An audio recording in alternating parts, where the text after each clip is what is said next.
¿Qué tal amigos? ¿Cómo están? Por si no nos hemos enterado en Hispanoamérica, Estados Unidos con Donald Trump se ha convertido en un toro bravo desatado y dispuesto a arrollar al que le haga sombra o le enfrente en todo su hemisferio.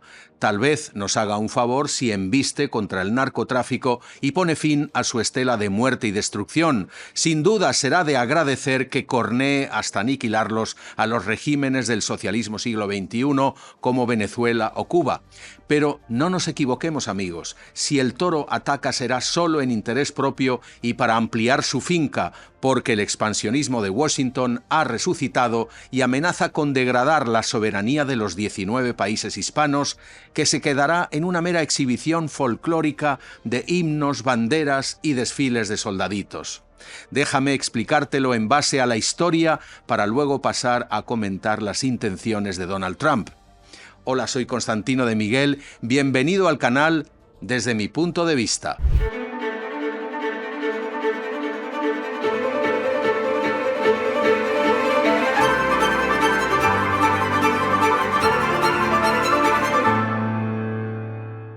La apisonadora Trump ya empezó a rodar el mismo día de su toma de posesión, decretos a gogó para que Estados Unidos ponga freno a su decadencia moral, social y económica, mientras afianza su poderío mundial. Bueno, la verdad es que yo siento envidia sana porque eso es lo que se espera de un mandatario elegido por el pueblo, o sea, hacer todo lo posible e imaginable para defender a su país, para darle propósito y sentido. Pero en Donald Trump el patriotismo se convierte en descarado nacionalismo, es decir, ya no disimula la supremacía de su país sobre el resto del mundo. Y esto no es nuevo, forma parte del ADN de Estados Unidos. Sí, queridos amigos, Trump ha reavivado en pleno siglo XXI dos doctrinas decimonónicas sobre las que se basó el expansionismo territorial de Estados Unidos. El destino manifiesto, que señala que los estadounidenses están predestinados a expandirse por todas las Américas imponiendo su civilización en su patio trasero, y la doctrina Monroe, que si bien primero apuntaba a expulsar a los europeos de todo el hemisferio, llegó a significar que todo el territorio, de la Tierra del Fuego a Alaska, debe ser controlado por los Estados Unidos. Su eslogan conocido es el de América para los americanos. Gracias a esas ideas fundantes, la nación americana fue expandiendo su territorio sobre los restos del Imperio español, que abarcaban las 2/3 partes de los actuales Estados Unidos. Usando astucia, dinero y colonos ávidos de tierra, Washington amplió sus confines anexionándose el vasto territorio de la Luisiana, que fue española por 150 años antes de pasar a ser francesa por apenas 3 años. Napoleón la vendió en 1803 por solo $15 millones. Luego viene el Tratado de Adams-Onís de 1819, por el que España terminó vendiendo la Florida por la modesta suma de $5 millones. La expansión continuó a costa del territorio que formaba el norte del Virreinato de Nueva España y que la República Mexicana había heredado de España. En apenas 25 años, la incompetencia política y la corrupción de la élite criolla mexicana y la ofensiva militar yanqui que acompañó a los colonos anglosajones hicieron que México perdiera el 55% de su territorio tras la firma del Tratado de Guadalupe Hidalgo en 1848. México se dejó arrebatar primero Texas, luego Nuevo México, Nevada, Utah, Arizona, Colorado, partes de Oklahoma, Kansas y Wyoming, finalmente California. El proceso de expansión territorial continuó hasta fines del siglo XIX, con la usurpación de los últimos territorios españoles en ultramar tras la guerra contra España iniciada en 1898 por el presidente William McKinley. La que conocemos como Guerra de Cuba empezó con un pretexto fabricado por la inteligencia americana, el hundimiento del acorazado americano Maine. Washington culpó a Madrid, pero luego se demostró que fueron los propios norteamericanos que lo incendiaron y mandaron a pique. En todo caso, el llamado desastre del 98 supuso para España, además de la pérdida de Cuba, la cesión a Estados Unidos de Puerto Rico, Filipinas y la isla de Guam. Sí, estimados amigos, no es casualidad que Trump en su discurso de investidura mencionara precisamente al presidente William McKinley como referente para su política al rebautizar con su nombre al pico más alto de Estados Unidos. And we will restore the name of a great president, William McKinley, to Mount McKinley, where it should be and where it belongs. Antes Monte Denali, y por decreto de Trump vuelve a llamarse Monte McKinley, 6.190 metros en Alaska. Por cierto, otro territorio comprado a Rusia por la módica cantidad de $7 millones. El imperialismo territorial siguió en el Océano Pacífico con el control de las Islas Marianas, las Carolinas y Palaos, posesiones que fueron también españolas hasta finales del siglo XIX. Luego pasaron a Alemania y en el siglo XX a Estados Unidos. Lo triste es que Estados Unidos nunca reconoció el gran favor que le hizo España en su lucha por la independencia a fines del XVIII, cuando los granaderos de Bernardo de Gálvez vencieron a los ingleses en Pensacola, permitiendo ni más ni menos la emancipación de las 13 colonias. Hasta el viejo Biden se lo reconoció. Notwithstanding the majesty of this palace, we do share the same values. Matter of fact, some suggest we wouldn't be an independent country right now for you guys. Sin España, dijo, no seríamos un país independiente. Pues vaya como se lo pagó a España, quedándose con todos sus territorios y combatiendo todo recuerdo o vestigio español, por la lengua española perseguida en Filipinas, por ejemplo. Sí, queridos amigos, Estados Unidos traicionó a la misma nación que había contribuido decisivamente a su surgimiento como país soberano.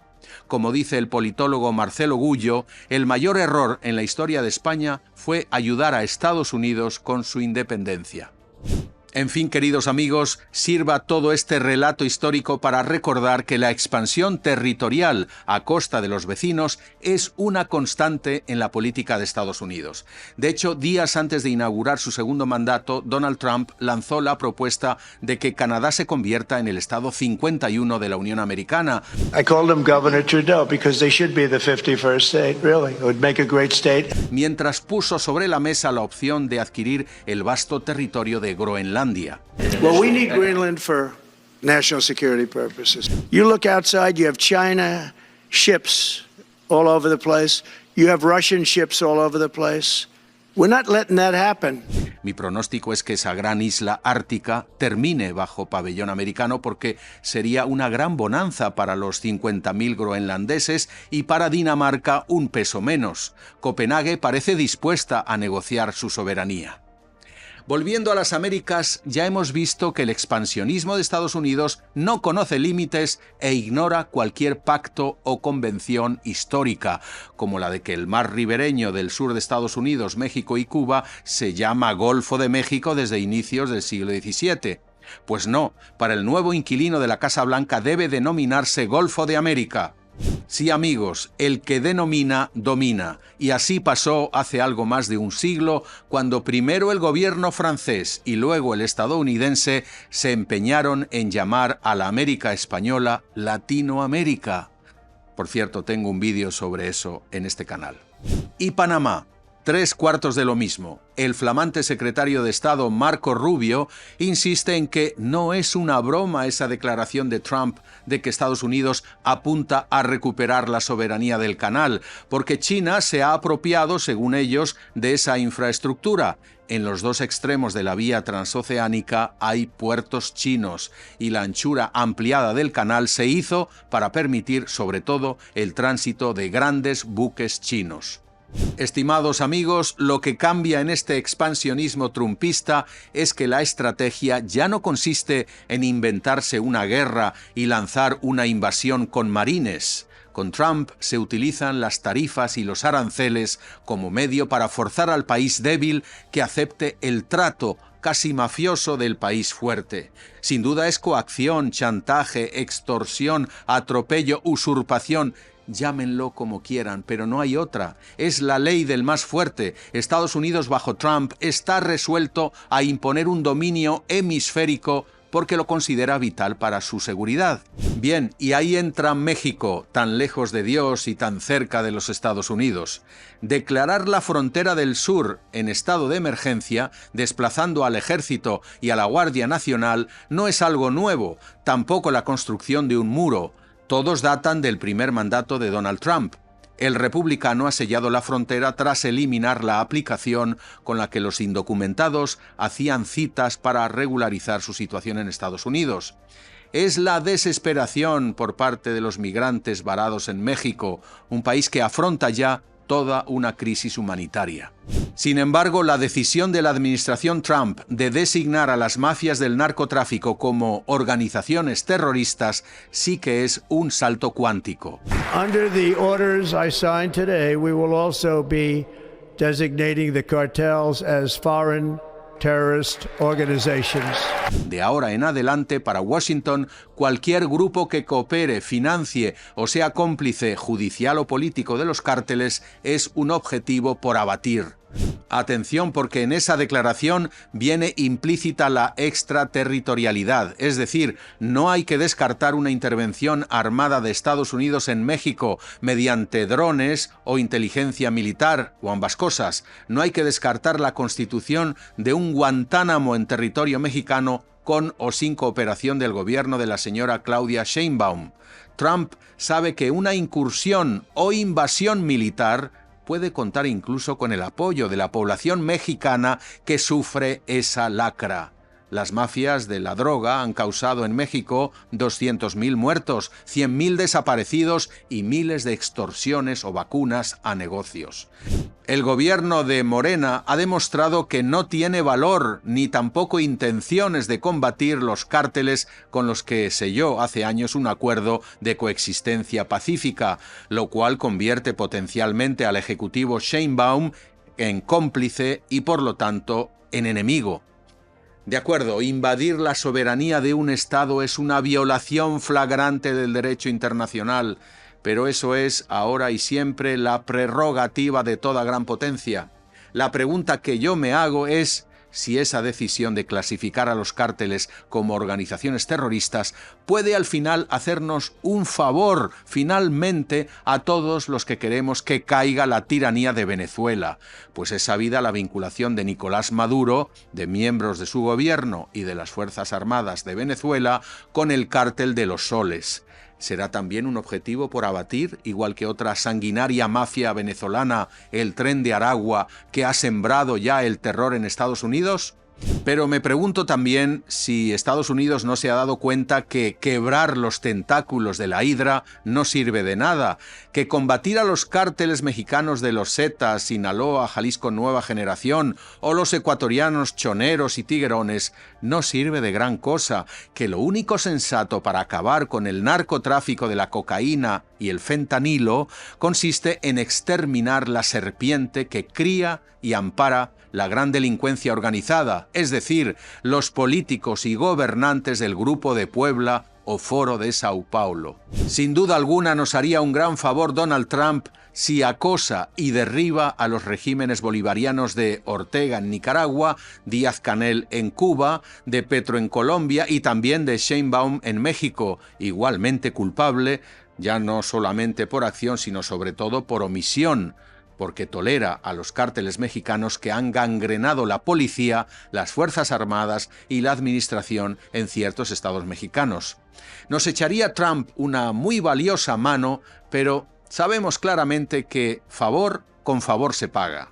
El líder republicano dice que no quiere iniciar ninguna guerra, que no tiene ningún interés en América Latina, como él dice, tampoco tiene interés en el petróleo venezolano, pero sin duda, como buen promotor inmobiliario, constructor de rascacielos, la extensión territorial de Estados Unidos no es para nada algo descabellado, ya sea mediante la anexión simple o la declaración de Estado libre asociado como Puerto Rico y muchas islas del Pacífico. Así que reconozcamos y rompamos un tabú. Hispanoamérica es un terreno fértil para que la gran potencia del norte amplíe sus fronteras hacia el sur. Hay 62 millones de hispanos en Estados Unidos, la mayoría trabajadores humildes, pero cada vez hay más hispanos que ocupan cargos importantes en la economía y en la administración pública, véase de nuevo Marco Rubio. Poner orden en sus países originarios es para todos ellos un anhelo. Convertirlos en parte de Estados Unidos tampoco es un absurdo, haciendo equipo con las élites financieras de esos países que, como demuestran con su estilo de vida y viajes a Miami, les encantaría ser ciudadanos estadounidenses.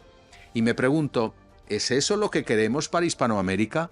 Si Canadá puede ser el estado 51, ¿por qué no México el 52? Y todo el paquete centroamericano el 53. Suma y sigue. Pero pare usted, señor, está diciendo una monstruosidad.